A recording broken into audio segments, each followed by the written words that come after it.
Hey, how's it going? It's Thomas, Believe in the Run, and we're getting here. We're getting ready to talk to Tracksmith, so we'll give them a couple minutes to get on, or a couple seconds to get on. Let the audience get out here. But super excited, big fan of Tracksmith, and have been wearing their gear for a while now. And they make some of my favorite apparel.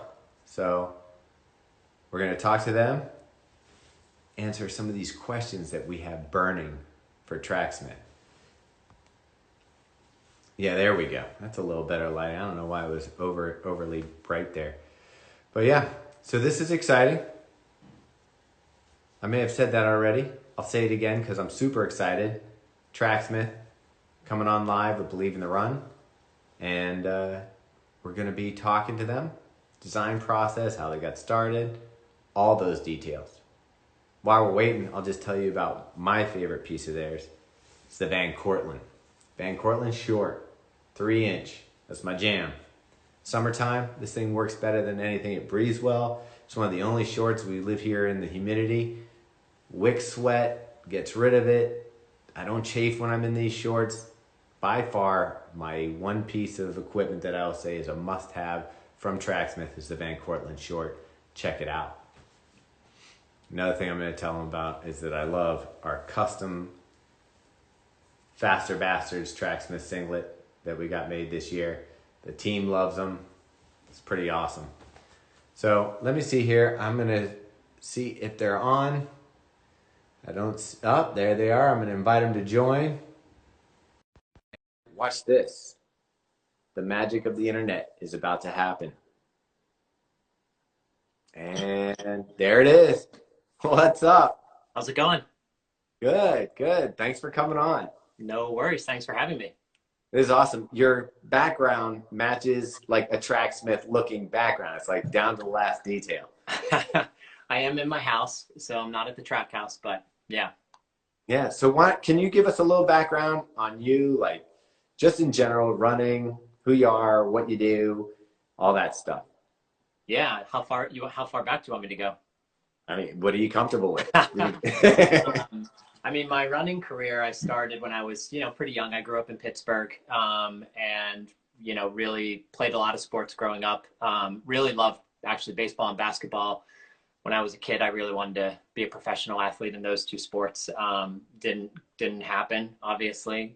So by, sophomore, junior year of high school, I think running became sort of the clear opportunity for me. And so I ran all through high school. I ran in college, for all 4 years. And, in college, it's cross country in the fall and indoor track in the winter and outdoor track in the spring. So year round, 4 years of that. And then, have continued running since then, with varying sort of degrees of success, as life has gone on. I gave it a sort of a good shot right out of college, and, then sort of life and career and, later wife and kids, and now Tracksmith. So, but I'm in a good place right now, and actually been training pretty well. And, I'm a little bit over 40 now, so being able to compete as a masters has sort of reignited the competitive flame a bit, which I'm really excited about. Yeah, I mean, I'm in the 40s as well. The competitiveness in our age group seems as challenging as any other age group out there. I would say that it kind of leapfrogs. You go from the young guys but I think there's two things coming in. You get the people like you that have run your whole life, and then you get the people that get into fitness, and they both kind of Yeah. apex right there. Yeah, and the people that come into it late don't have the wear and tear that the rest of us have. And it's really, I agree, super competitive. It blows my mind sometimes what people in their 40s, 50s, and 60s are doing. It's amazing. Yeah. So since you guys came out, I think it's easy for people to say that there's a Tracksmith look now, but when you guys came out, there wasn't. And what was out on the market for runners was, some really basic stuff. You had your major players, Nike, Brooks, Saucony. They kind of had this cookie cutter nylon short. Like, even to find like a 3-inch short was tough. You had to go to like Nike's pro running, apparel. So now people look at it and they go, okay, I've seen this look, but when you guys came out with it, this was fresh. This was cool. The only thing I could compare it to when I first saw it was sort of that Chariots of Fire, old Yale track photos, you know, Harvard track, Oxford, whatever. Um, can you talk a little bit about like where this whole started bubbling up? Yeah, I mean, there's sort of, I think, like three components of, at least at the beginning of Tracksmith, that I was really focused on in terms of what I thought would be very distinct in the marketplace. And style was certainly one of those things. So I can talk about that a little bit. I mean, you know, at the time, and really for me, I started, Tracksmith wasn't sort of this single moment, you know, I'm going to do this thing. It was just an accumulation of being a participant of the sport, a consumer of the sport, working in the industry. So I sort of had a pretty broad exposure to running from sort of all angles. And so it was an accumulation of all of these things. But when I started, I kind of made the decision men's apparel would be the starting point. And there's a very strategic reason for that, to start the brand there. If you looked at what was on the market, it all looked very similar. And I can even remember sort of a slide in one of our original like idea brand books that we had put together. And I forget the year. It was probably like the 2010 or 11, you know, spring line from the other brands. And literally they were all a shade of neon orange. You know, all the tech tees were exactly the same color. Yeah. All pretty much using the exact same materials. And if you took the logos off of those products, you really wouldn't be able to tell whose was who.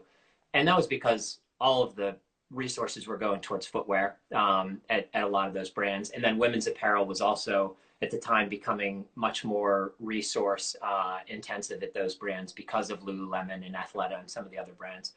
And so men's apparel was just, I thought, had this sort of huge opportunity right away to come in and establish the brand with a style that was very distinct. And I like to think of it as sort of, you know, it is, yes, classic and timeless, but it's also very sort of simple and functional. And that's kind of how we approach things from a design perspective. I think the running industry as a whole has, you know, since really the 80s, pushed more and more towards this idea of visible technology. So being able to see something that's driven by footwear. So you have the Nike Air Max, you have the Vibram Five Fingers, you have, I remember when the original Hocus came out, right? That chunky sole, it was visible right away of, oh, wow, there's something going on here.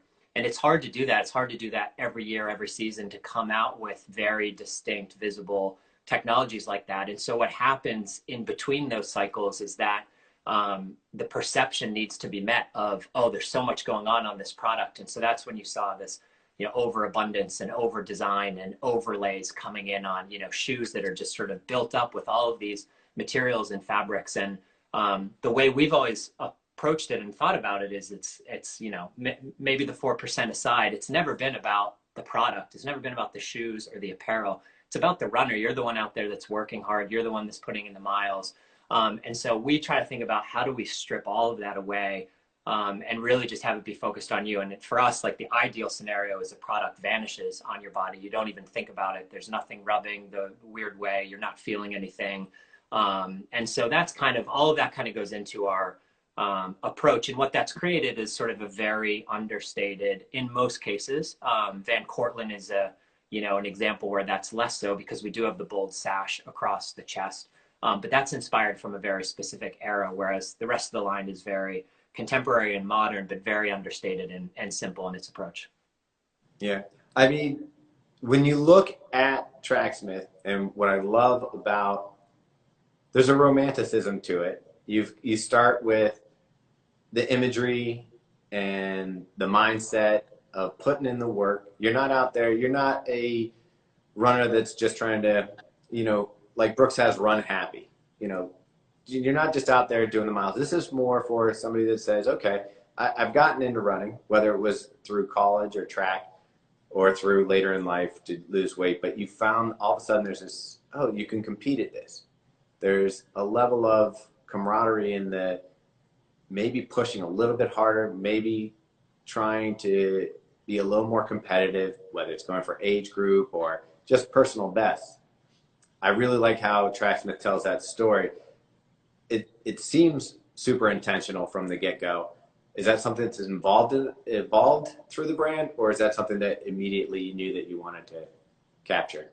No, immediately knew I wanted to capture again. So we talked a little bit about style. The other huge opportunity I saw was much more around the cultural side of the sport. And what I think happened over time was that a lot of the messaging, a lot of the content, a lot of the storytelling, it sort of went to the two ends of the spectrum. So you had sort of the super elite, win at all costs, try to win a gold medal at the Olympics, which is amazing and inspirational, although has maybe gone too far in some cases. On the other end of the spectrum, you had what you mentioned, which is sort of more of the health and wellness, using running as a fitness activity, to better your mind, your body, your soul. And those are both noble and amazing parts of our sport. But in the middle was a big void where I didn't think that was being addressed as well, in the early and sort of mid 2000s to 2010, 15. It was much more so in the 80s and early 90s. And then it went the other direction. And so,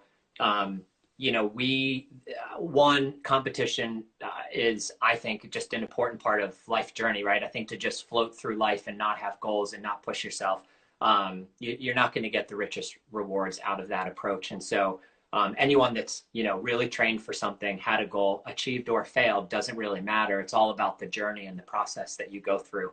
And so we wanted that to be a center point of what we talk about, and not shy away from racing and shy away from that competitive nature, but do it in a very inclusive way. And so, we talk a lot internally about sort of the psychographic profile versus like a demographic profile, or how fast somebody is or how many miles somebody runs. To us, it's just much more around that mental shift that happens when you decide I want to get faster, and maybe you're starting from scratch and you don't know how you're going to do that. And that's when you start looking for training advice, you start looking for a training group to join, you start looking for people to follow on Instagram, or you've been in the sport for a long time and we're there to sort of, continue to help you stay in love with the sport or rekindle your flame for the sport. And so, that's an important element of our story, and it's been there from the beginning. And,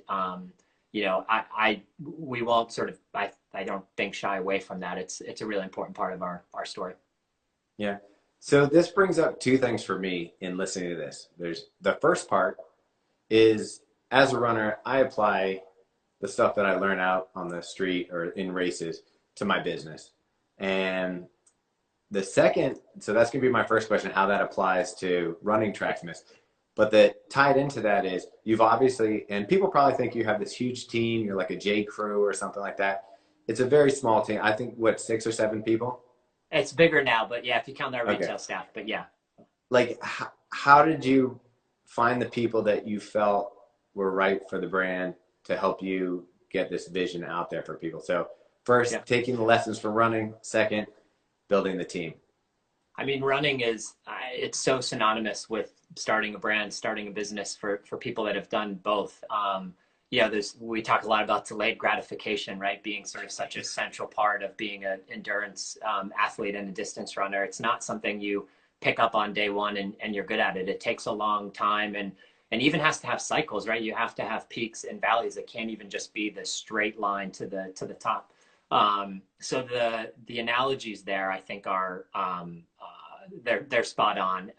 And yeah, it can get really cliche about grit and determination and endurance, but there are a lot of similarities. And even that idea of like doing something really intense for a short period of time, like a training cycle. You might train really hard for 12 weeks for a race, and then then you need some time off. And we even approach that away in some ways, where we'll have these periods that are very frantic. We're getting ready for a major marathon pop-up, let's say, or in some cases 2 or 3 within a month. And the team is stretched really thin and working like crazy. But then when that's over, maybe some people will argue that this isn't necessarily true, but it always feels like we do allow a bit of a time to like take a breath, take a breather. It's not an environment internally that's like go, go, go all the time. I think we have a really nice balance of sort of very hard focused efforts followed by some, you know, some downtime, as much as you can have downtime when you're starting a business. So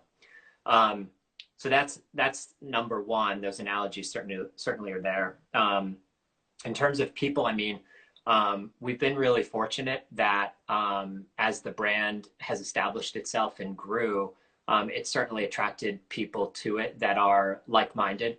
But I think what's been really helpful for us is a really good balance of people who are some later to the sport. This goes back to what we talked about earlier. Some people are later to the sport. They didn't grow up. Maybe they grew up playing a different sport. And so it's created a really broad group of people, I think, in the organization that come with a lot of different perspectives on running. For sure, we had 3 employees qualify for the Olympic trials in Atlanta. And amazing. And another awesome. That was agonizingly close, you know.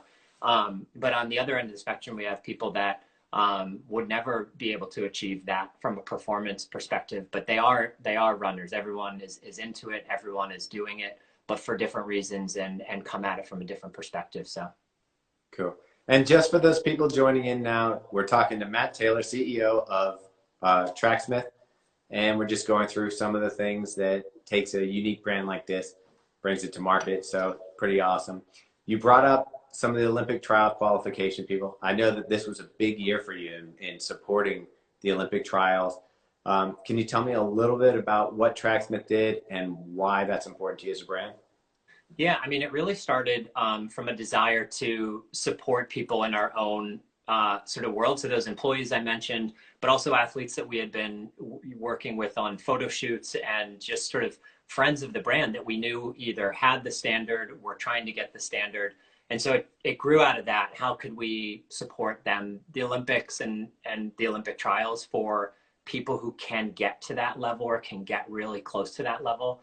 It's such an accomplishment. It's such a sort of, I mean, literally once every 4-year opportunity to try to put it all together on the right day. And so I think that, you know, Olympic trials qualifier, and specifically in the marathon, and we saw what happened this year with how many athletes went after it, how many athletes got it. It's just a really unique thing about our sport. And so we wanted to sort of support people that we knew. So it started out of that, and then it grew to like, okay, well, there are a lot of athletes that aren't, you know, quote unquote, good enough to get a sponsorship to support their running full time. But, you know, but they're running really fast. You know, these are amazing athletes. And so it kind of grew into this idea of, okay, let's support them in a very small way. We're not, you know, we didn't do anything beyond what we as a small brand could do, but we basically offered anyone a quarterly stipend so they could, you know, stock up on gear. We partnered with Ryan and Des Linden and their coffee company, Linden Times 2. They provided coffee subscription for all the athletes because, as we know, runners, it's, you know, gear, shoes, coffee are pretty much the essentials. You know, you throw in beer and you've got all the needs. And so that's kind of, it started like that. And I mean, honestly, internally, we thought, wow, what if we got like 30, 40, 50 athletes to join the program? It'd be great. We'd get to know them. We'd maybe tell their story in the build up to the trials. You know, in the end, we had 100 and I'm going to get the number wrong, 130, 140 athletes on the starting line in Atlanta in that program and wearing the Olympic trials kit. So it turned into something much bigger than we anticipated. But, you know, in my 5.5 or so years at Tracksmith, it's definitely one of the proudest moments I've had. That is, I mean, I would be super proud of that myself. It's amazing that you get to, you know, become part of someone's life that is going after their dreams. It's pretty exceptional. Yeah. With that, is there anything that you noticed across the line that kind of ties all these athletes together that make the Olympic trials? Is there a certain mindset, or is everybody just an individual doing their own thing? I mean, everyone's connected by that pursuit, you know, of personal excellence. How far can I get? What can I achieve? You know, and that's a part of every runner. I think what was really interesting was the stories and, you know, the backgrounds of the athletes. So one major consistency almost across the board is that these athletes all had full-time jobs, you know. They were working hard. You know, we had doctors and nurses and, you know, people in finance and a museum curator. I mean, it was amazing to look at where these athletes were coming from and what their backgrounds were, and you know, still finding the time to train and get to that starting line is really impressive. And you know, even I mean, we all know the stories of, you know, the athletes even that did make the Olympics. You know, Molly Seidel is was working as a barista. She actually was prior to that also babysitter for my kids. So watching her story, watching her get to the, you know, line is an amazing accomplishment for her, and you know, amazing Saucony athlete. And but yeah, that was consistent, you know, other than a handful of the elites who can support themselves full time in training camps at altitude in seclusion. You know, the rest of that field has to have another pursuit in their life, and they have much fuller lives because of that. Now, when you said Molly babysits your kids, are they old enough to know that what you just did? They are, yeah. We were there. The whole family was down there, and they were so excited to see that happen. So, what a fantastic moment to be able to share with your family. Yeah. That's really cool. So before we get into some questions, I'm just going to tell you, I don't know how long I've had these Van Cortlandt shorts, but I mean, you guys couldn't have been in business that long before I got these.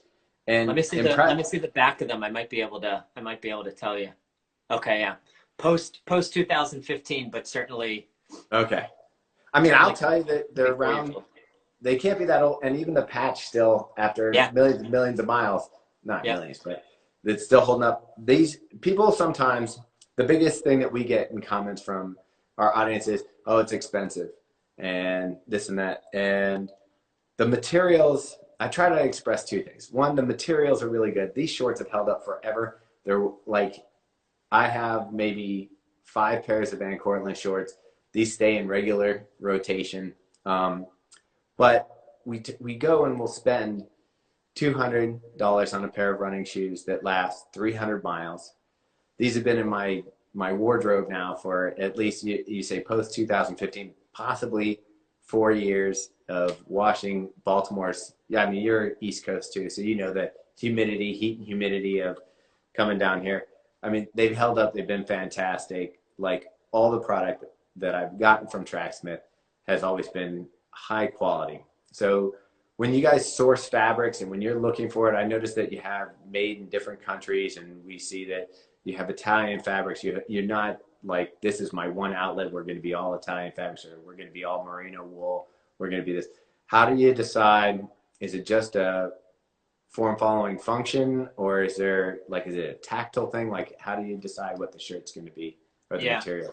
So there's there's a few variables. There's not a single approach there, but I'll go back even to set it up a little bit and say that when I was starting the process, to me, that was the one almost light bulb moment or thing that really connected for me, was the fact that almost every brand was very wholesale dependent. And so they were being driven by the wholesale calendar. So that's, you know, your mom and pop running store, your big box sporting goods store, et cetera. And when you do that, you give up roughly 50% of the margin goes to that retailer, so they can also have a business. And that's just how it's set up, and it works, and that's fine. But at the time, there was this big shift, obviously, with direct to consumer brands around the idea of, you know, Warby Parker, Bonobos early on. The story that got picked up was this idea of, by cutting out that middleman and selling direct to you, we can give you a similar quality product for less cost, lower price. And when I really started digging into materials and finding materials that were objectively better than what is on the market, but understanding how the pricing dynamics of that works, they are more expensive fabrics. So instead, what we did is, our approach has always been, okay, if we cut out that middleman and get rid of that margin, can we reinvest that money in better fabrics and better raw materials? And so from day one, that's been a huge focus of ours. You know, what materials, you know, what's the functional end use? What do we need it to do?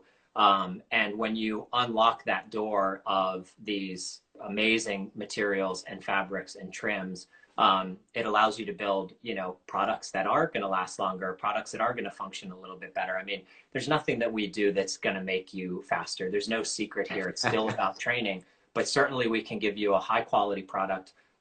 Merino is a great example. I don't know if you're a convert to Merino yet. I know some of you guys are. You don't have to wash it as frequently, so that alone, you're sort of reducing washing, you're increasing the durability of the product by not having to put it through the wash cycle so many times. So material selection has been it's where everything really starts on the product side. And I think that when you look at a Van Cortlandt short, for example, like you said, it is pretty simple. There's not a lot going on there, but it does serve a very specific function and a specific purpose, and it's going to last a long time. So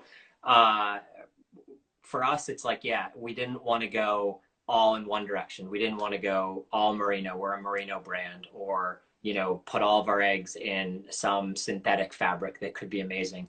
We all know as runners, if you're, going through a normal training cycle and you're in places where the climate might change, there are lots of different needs that you have, right? And that's what's allowed us to have, our Gray Boy is a heavier weight cotton rayon blend, normal t-shirt, right? On the other end of the spectrum, we can have Strata, which is what fabric we used in our Olympic trials kit, from Switzerland. Absolutely amazing, one of the most technical fabrics that exists in the running market right now. But those can coexist, because if you're going out and it's 45, 50 degrees and you need to run 20, 30 minutes, a cotton t-shirt works just fine, and it's super comfortable, and that shirt's going to last you forever. It can go through the wash hundreds and hundreds of times. On the other hand, if it's Baltimore summertime and it's 75 and 90% humidity, you're not going to want to go out in that cotton shirt. And so something much more lightweight, something more synthetic, something that's going to pull moisture away from the skin. And so that's allowed us to be really intentional and specific around the fabrics that we use. And yeah, well, that's how we think about it, how we approach it. Yeah, and in the line, I think, and there's another compliment to you guys. I don't want to seem too much like a suck up, but I like the product. I do find myself year round able to have Tracksmith as part of my running wardrobe year round. So I'm wearing the tights and jackets in the winter, and then shifting as the temperatures start to lighten up. There's a lighter weight jacket, so this is good for your, if it's a little breezy on a 40-degree day, this is more than enough. But, and then getting into the Van Cortlandt shorts, no shirt in the 90 degrees, high humidity. So it's pretty much, if you wanted to live in Tracksmith now, you pretty much can. Yeah, I mean, that's taken 5.5 years to get to that point from where we started. But yeah, and for us in New England, I mean, we have 4 seasons. We literally have 4 very distinct seasons that, mean that we have different challenges throughout the year. And so being able to design and build product, specific to those different climates is, it's now we feel the same way, that it's sort of like, we're not there yet 100% for sure, but a lot of the basic running needs through all 4 seasons are now covered in the line. And you said you didn't start with women originally.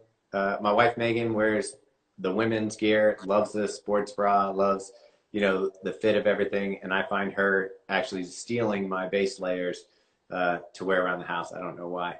Yeah. But so you transitioned that, and it mimics sort of the aesthetic of the men's. What's next? Like, what are we going to see the evolution of Tracksmith, say, in the next few years? What are you looking to do? Is it just round out that wardrobe, or is it something else? Yeah, I mean, pretty much round out and refine. We launched with men's because, it was my co-founder and I, and then our first employee. And, the 3 of us, that's what we sort of focused to get the brand launched. But, even the day we launched the brand, women's was already in development. We knew we wanted to have both genders obviously represented, but just using our resources the best and most efficient way we could. That's why we started that way. So women's launched 9 months after we launched the brand. So it got going right away, and has been actually growing pretty significantly the last 18, 24 months. more so even a little bit faster than the men's, and so it's been slowly catching up. Um, it's now a lot of adding to the range a little bit here and there. We definitely have some new and exciting things coming up later this year and in 2021. Obviously, the move of the Olympics this year has pushed some of our planning into next year, but we're really excited there. But yeah, it's just sort of continual evolution. I think something that we haven't, so we're going to put a big focus there, and Cool. Would you just continue to build out the line.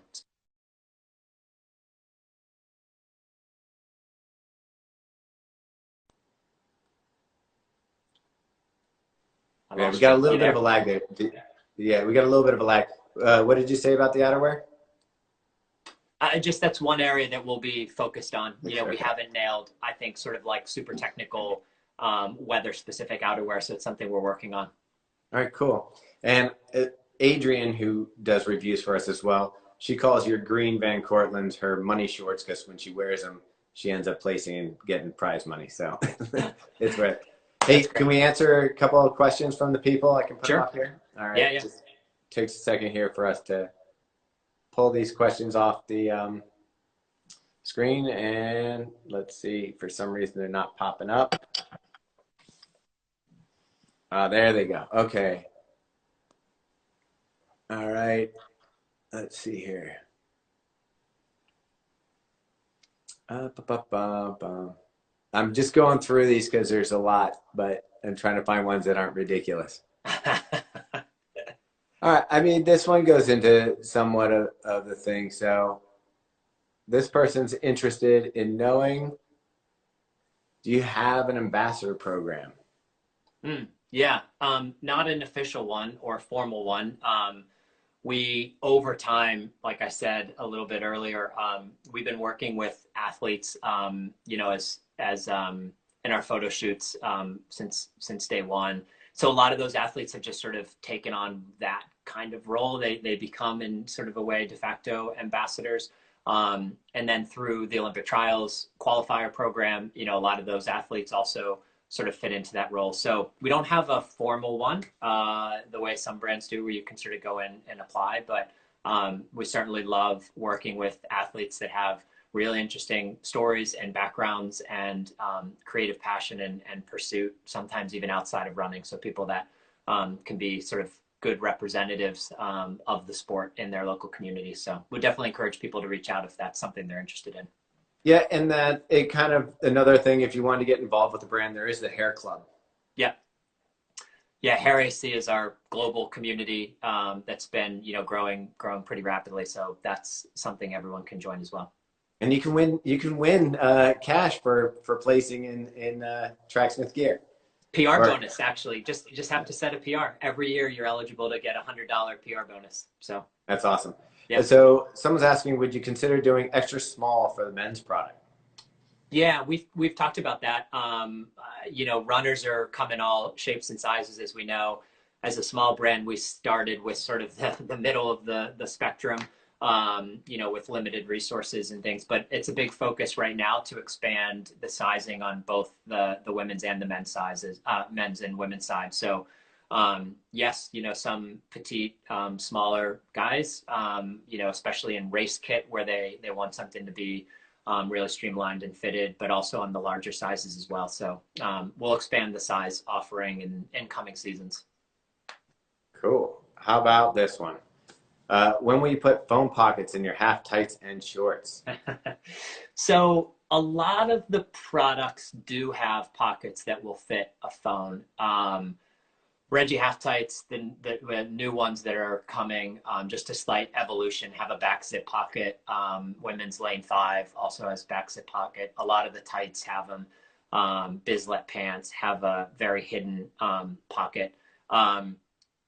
It's one of those things where we talk about it a lot internally, where sometimes you feel like you're designing like an iPhone accessory line because we have to think about where to put these things. And some of us never run with our phones. Some of us always run with our phones. most of us, when we travel and go to a new city, we take a phone. And so we always try to solve that in really creative and simple ways. So we don't like to necessarily change the silhouette of the style to accommodate a phone. So if we can hide it somewhere, great example, our nor'easter jacket. It's, you know, a lot of jackets have sort of the chest pocket, but ours is very subtle on the inside, so it doesn't change. We don't have to have this big zipper or goofy thing on the chest of the jacket. It's kind of hidden inside. So we do have some. This goes back to where sometimes like function and timelessness are at odds with one another, because I'm pretty certain in some point in the future, you know, we're going to look back and laugh at phone pockets on all of our products, right? But for now, a lot of people are running with their phones, and we're trying to find creative solutions to address I that. agree with you, and I appreciate sometimes, like I still have jackets that have holes in them for earphones, like for the cords of your earphones, and you're like, don't need that. All right, this question we get a lot. It's basically, I guess, the availability of Tracksmith in other countries isn't as accessible as it is here, obviously. What are you guys doing to remedy that? Yeah, I mean, it's very challenging. And for a business of our size and our team, it's quite complex, the sort of logistics of potentially, you know, there's a couple ways to solve it. You can have a distribution center. You know, we have one in North America. We could have some in other parts of the world. That adds a lot of complexity to the business at this time. You could work with, you know, other brands, retail partners, which we do. So we do sell product on Mr. Porter, which is a global, you know, e-commerce site. So some of the product is available there. We obviously are doing pop-ups. You know, this year we were planning to be in Tokyo for the Tokyo Marathon with a pop-up. We were going to be in London for 26 days right now in April, leading up to the marathon. And in the fall, we have plans to be in Berlin. So that's obviously changed quite a bit this year. This is a you know, unique situation we're in. So that's another way we try to solve that a little bit, is actually come to those markets and through our marathon pop-ups. And then, yeah, we're just also looking at some other ways to reduce it's mostly shipping is expensive. And then in a lot of countries, import duties are very expensive. And so it's not a great experience, and we're aware of it, but it's a challenge that we haven't yet cracked. Yeah. I actually went to your pop-up in the Chicago Marathon, I think 2 years ago. And I guess I didn't get there fast enough because you guys sold out of the burgundy Van Cortlandt shorts with the Chicago on there. So yeah, I mean, people, if they do a pop-up, get there early. Yeah. And then this one here, what are some brands out there that inspire you or get you excited? Oh, that's a great question. I've always just had a great deal of respect for Patagonia. I'm not particularly a huge customer of theirs, but I've just really enjoyed the story and the approach. And, you know, they've managed to, I think, stay very true to the original mission and vision of the brand while still growing over a long period of time and very sort of responsibly. So it's a brand I really love.